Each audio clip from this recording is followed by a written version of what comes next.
Hello bachcho, let's have a look at this question which says the exhibition of various oxidation states by an element is also related to the outer orbital electronic configuration of its atom. Atoms having which of the following outermost electronic configuration will exhibit more than one oxidation state in its compounds? Options are 3s1, 3d1, 4s2, 3d2, 4s2 और 3s2, 3p3. तो यहाँ पे हमें different outer most electronic configuration provided है, that is valence electronic configuration, जिसमें से हमें figure out करना है कि कौन सी electronic configuration more than one oxidation state show करेगी. The key concept here is oxidation state.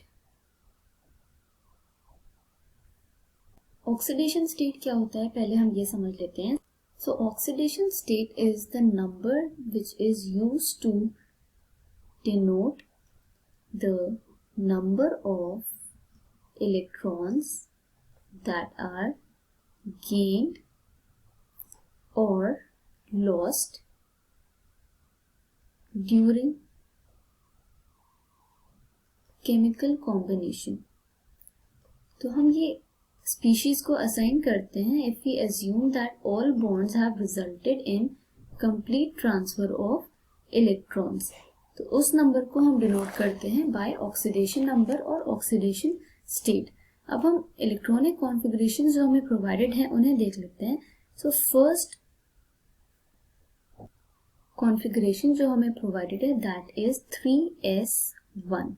तो s ऑर्बिटल्स के केस में जब outer most electronic configuration s orbital से रिलेटेड होता है तो that shows only one valency, क्योंकि आउटर मोस्ट में only one orbital is involve. तो यहाँ पे जो ऑक्सीडेशन स्टेट होगी that will B +1 only. For example alkali metals.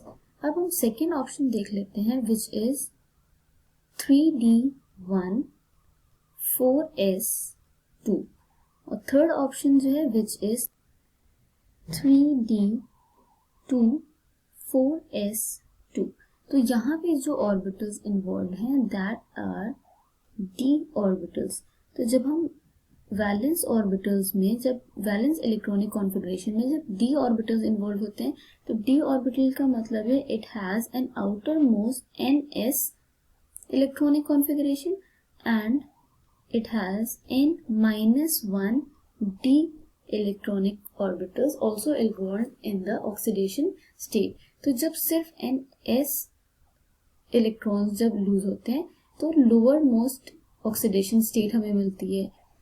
जब दोनों ns and n-1 d electrons का रिमूवल हो जाएगा तो हमें वेरिएबल वैलेंसी मिलेगी. तो ns जो जब इलेक्ट्रॉन्स रिमूव होंगे that corresponds to lowest oxidation state. Okay, तो इस तरीके से अगर हम देखें तो 3d1 एंड 4s2 में कौन सी ऑक्सीडेशन स्टेट्स इन्वॉल्व होंगी? इट विल बी +2 जो कि ns से रिलेटेड है, एंड जब दोनों ns and n-1 d involve होगा तो it will show +3 oxidation state. इसी तरीके से अगर हम थर्ड ऑप्शन में देखें तो यहाँ पे जब 4s या ns इन्वॉल्व होगा तो इट विल शो +2 एंड जब दोनों इन्वॉल्व होंगे तो it will show +4 oxidation state. It can also show +3 oxidation state अगर सिंगल d इलेक्ट्रॉन्स रिमूव हो जाए. अब हम लास्ट ऑप्शन देख लेते हैं विच इज 3s2 3p3. तो यहाँ पे जो इन्वॉल्वमेंट है that is of p orbitals. तो p ऑर्बिटल्स के केस में क्या होता है? There is an involvement of inert pair effect. Inert pair effect क्या होता है? It is the reluctance of s orbitals to participate in bonding. तो जब s ऑर्बिटल्स के इलेक्ट्रॉन्स रिमूव नहीं होते हैं तो वो इनर्ट जब हो जाते हैं, that is known as inert pair effect. तो इससे क्या होगा कि जो हमें वैलेंसीज मिलेंगी उसमें 2 यूनिट्स का डिफरेंस होगा। इसका क्या मतलब है?